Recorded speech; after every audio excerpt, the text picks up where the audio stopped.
Okay, dwi'n siarad efo Jason Edwards.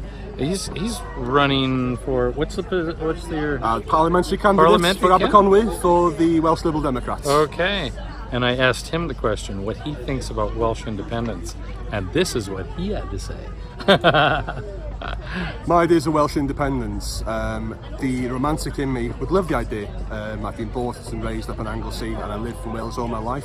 Right. However, when you talk about things like independence, and we're talking about borders on the between England and Wales, right. what's going to happen there? What's going to happen with things like laws? Our judicial system's all tied up.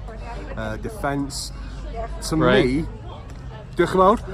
Sorry about that. To me, I think a federal state makes far more sense. It would give us that independence that we do need, the chance to make our own laws, and also to be able to veto other countries, whether it be Scotland or England or Northern Ireland, but they'd have the opportunity as well to have their say. So it's not just a case of being, a one big parliamentary system like we have at the moment, effectively governing the rest.